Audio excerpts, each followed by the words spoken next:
नमस्कार मंडळी. चला तर आपण ह्या चाळणीमध्ये अंडं टाकून असा काय पदार्थ बनवतोय, त्यासाठी रेसिपी अगदी शेवटपर्यंत पहा. तुम्ही आजवर कधीही न खाल्लेला असा काही अंड्याचा मी तुम्हाला प्रकार दाखवणार आहे. खरंच विश्वास बसणार नाही तुमचा, त्यामुळे रेसिपी ना शेवटपर्यंत बघा. तर इथे आपण कढईमध्ये पाणी उकळायला ठेवलेलं आहे, त्यावरती चाळणी ठेवायची आहे. चाळणी व्यवस्थित आणि कढईवरती घट्ट बसायला हवी अशाच प्रकारे कढई ठेवायची आहे. त्याचमध्ये बटर पेपर टाकून घ्यायचा आहे.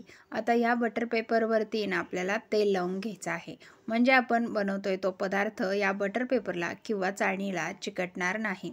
तर आता हे तेल जे आहे ना ते छान असं ग्रीस करून घ्यायचं आहे. तर इथे सर्व बटर पेपरला तेल ग्रीस केल्यानंतर बटर पेपर आपला पूर्ण चाळणीला लागलेला आहे. आता यावरती आपल्याला हे अंडे अशा प्रकारे फोडून घेतलेले आहे. तर हे अंडे आपल्याला यामध्ये टाकून घ्यायचे आहे. तर अशा प्रकारे इथे मी 5 अंड्याचा वापर करणार आहे. तुम्हाला जेवढ्या प्रमाणात ही रेसिपी बनवायची आहे ना, तर पूर्ण व्हिडिओ पाहून तुम्ही ही रेसिपी बनवू शकता. तर इथे पहा, सर्व अंडे आपण फोडून घेतलेले आहे. यावरती थोडंसं मीठ घालून घ्यायचं आहे, म्हणजे ह्या आपण बनवतोय त्या पदार्थामध्ये चव छान उतरेल. त्यानंतर यावरती लाल तिखट आपल्याला टाकून घ्यायचं आहे. येथे मी लाल तिखटसुद्धा टाकून घेतलेलं आहे. आता आहे ना आपल्याला अशा प्रकारे एक काडी घेतलेली आहे आणि काडीने थोडंसं असं आपण याला असं फिरवून घेऊया, म्हणजे छान अशी डिझाईनसुद्धा तयार होते. डिझाईन किंवा एक छान असं आपले हे पदार्थ दिसायलाही सुरेख दिसतो. तर पहा, थोडंसं आपण याला अशा प्रकारे मिक्स करून घेतोय, म्हणजे यामध्ये टाकलेलं मीठ, तिखट तसंच याला छान असा आकारसुद्धा येत आहे. तर पहा, आपण असं मिक्स करतोय, पण अंडं सुळसुळीत असल्यामुळे ते काही आपल्या पद्धतीने नाही, त्याची जी पद्धत आहे ना त्याच पद्धतीने ते वागतं. तर पहा, आपण मिक्स करून झाल्यानंतर यावरती झाकण ठेवायचं आहे. तर इथे ताटाचं झाकण ठेवून बघितलं, पण एक कडाने थोडंसं ओपन राहत होतं. त्यामुळे म्हटलं आपण यावरती आता असं घट्ट झाकण बसेल असं मी झाकण इथे ठेवलेलं आहे. तर ह्या झाकणामधून अजिबात वाफ बाहेर निघत नव्हती. तर आता आपलं अंडं उकडतंय तोपर्यंत आपल्याला पुढची तयारी करायची आहे. तर इथे मी एक टॅमॅटो घेतलेला आहे, त्याला अशा पद्धतीने कट करून घ्यायचा आहे. आता होईल तितका टॅमॅटो आपल्याला बारीक असा कट करून घ्यायचा आहे. कारण आपण हा पदार्थ असा बनवतोय ना, की जो तुम्ही पोळी, भात, राईस तसंच म्हणजे भाकरी इत्यादी पदार्थांसोबत, रोटीसोबतसुद्धा तुम्ही खाऊ शकता. तितकाच जबरदस्त हा पदार्थ लागतो. त्यामुळे अगदीच तुम्हाला हा पदार्थ कधी न खाल्लेला अजून बनवायला अगदी सोपा आहे आणि आठवड्यातून 4 वेळा बनवा असं सांगतील, इतका जबरदस्त आणि टेस्टी हा पदार्थ तयार होतो. तर पहा, इथे आपण टॅमॅटो कट करून घेतला, त्यानंतर कांदासुद्धा कट करून घेऊया.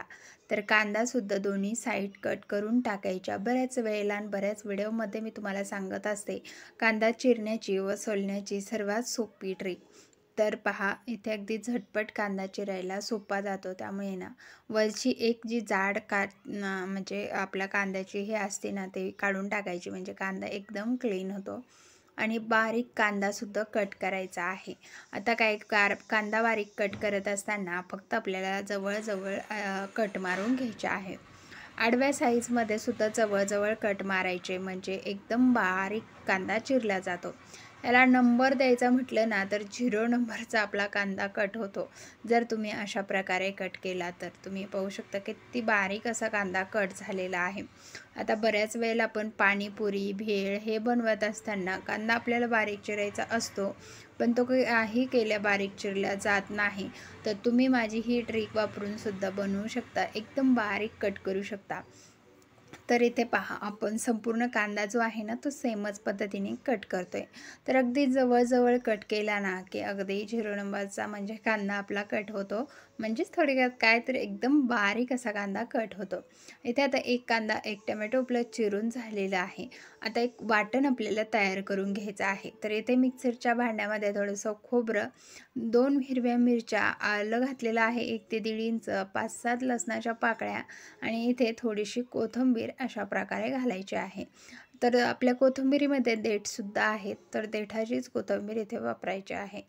तर आता याचं वाटण बारीक असं वाटून घेतलेलं आहे, पाणी न घालता. होईल तितकं बारीक आपल्याला वाटून घ्यायचं आहे.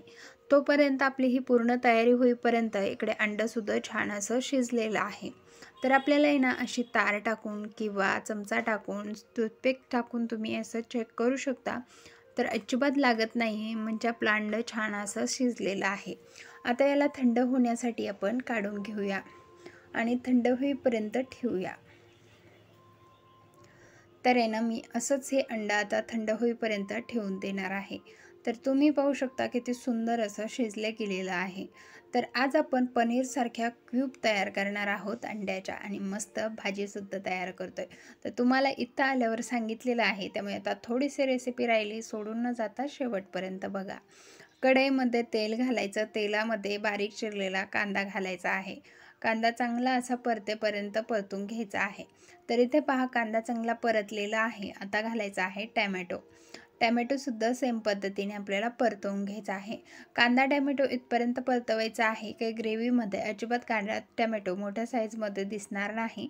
अशा प्रकारे आपल्याला हे दोन्हीही परतवून घ्यायचे आहे. आता इथे कांदा टॅमॅटो चांगलं परतलं की याचमध्ये 2 ते 3 चमचे आपल्याला हिरवं वाटण तयार करून घेतलेलं आहे ना, ते घालून घ्यायचं आहे. आता हे वाटण तुम्हाला घट्ट पातळ किंवा किती लोकांसाठी बनवायची या पद्धतीने बनवू शकता. 3 लोकं खातील इतकी आपण म्हणजे ह्या मसाल्यापासून भाजी बनवतोय. त्यामुळे तुम्ही जेवढ्या क्वांटिटीमध्ये बनवताय ना, त्या पद्धतीने इथे मसाला वापरू शकता. आता आपण जे कच्चं वाटण तयार करून घेतले ना, ते कच्चं वाटणसुद्धा व्यवस्थित असं फ्राय व्हावं या पद्धतीने, त्यामुळे त्याला पांगून आपल्याला चांगलं परतवून घ्यायचं आहे. आपलं एकीकडे वाटणसुद्धा परतते, मसाला तयार होतोय. तोपर्यंत आहे ना आपण जे अंड्याचं म्हणजे आपण पनीर तयार करून घेतले ना, त्याला आपण काढून घेऊया. तर इथे पहा अगदी इझिली आणि सहज आपलं अंड्याचं जे पनीर आहे ना, ते तयार झालेलं आहे. पाहू शकता मस्त असं तयार झालेलं आहे. आता याला आपण आहे ना कट करून घेऊया. तर पूर्ण थंड झालं का लगेचच ते निघतं, त्यामुळे पूर्ण थंड करूनच आपल्याला काढून घ्यायचं आहे.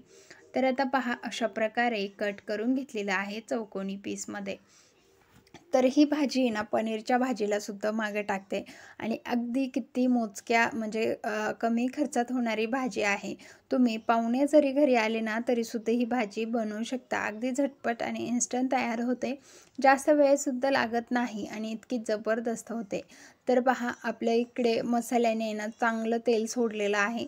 तर इथे बाहेरचा कुठलाही विकतचा मसाला मी वापरलेला नाही. घरात जो भाजीला वापरते ना तोच 1 चमचा मसाला, थोडीशी हळद, चवीनुसार मीठ घालून याला आता थोडंसं मिक्स करून चांगलं कलर बदलेपर्यंत परतवत राहायचं आहे. आपण घातलेला मसाला यामध्ये पूर्ण मिक्स होत नाही तोपर्यंत आपल्याला हा मसाला म्हणजे परतवत राहायचा आहे. तर इथे पाहू शकता पूर्ण परतवून घेतल्यानंतर मसाल्याचा कलर कसा चेंज झालेला आहे. त्यानंतर यामध्ये आपल्याला उकळतच पाणी घालायचं आहे. थंड पाण्याचा अजिबातच वापर करायचा नाही. तर आता तुम्हाला इथे कितपत घट्ट पातळ हवं आहे ना, त्यानुसार इथे पाण्याचा वापर तुम्ही करू शकता. पण ही भाजी सुरुवातीला पातळ करायची आहे, म्हणजे ती शिजल्यानंतर एकदम अशी छान होते. तर पहा इथे उकळलेल्या पाण्यामुळे लगेचच उकळी आलेली आहे आणि कटसुद्धा आपल्या भाजीने लगेचच धरलेला आहे. आता आपण कट करून घेतलेलं हे अंडा पनीर लगेचच यामध्ये घालून घ्यायचं आहे. तर मस्त अंडा पनीर आपलं यावरती टाकून घेऊया. अशा पद्धतीने अगदी झटपट आणि इन्स्टंट होणारी ही अंडा पनीरची भाजी तुम्हाला कशी वाटली ना, कमेंट करून सांगायला अजिबात विसरू नका बरं का.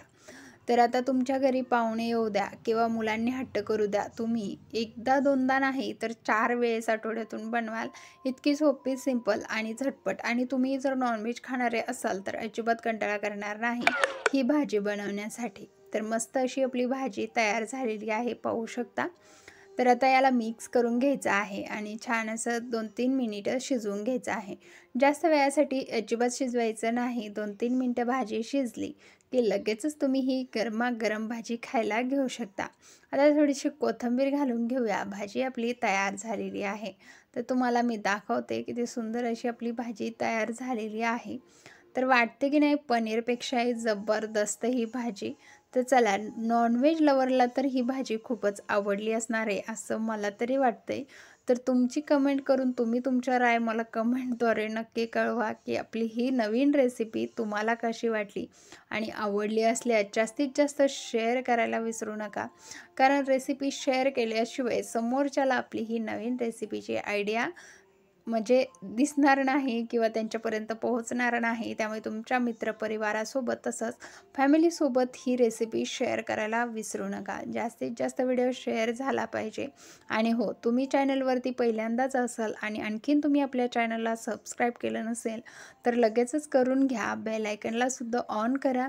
म्हणजे अशाच नवीन आणि इंटरेस्टिंग रेसिपीचे नोटिफिकेशन तुम्हाला हर वेळेस सगळ्यात पहिल्यांदा मिळवण्यासाठी बेल आयकनला ऑन करा.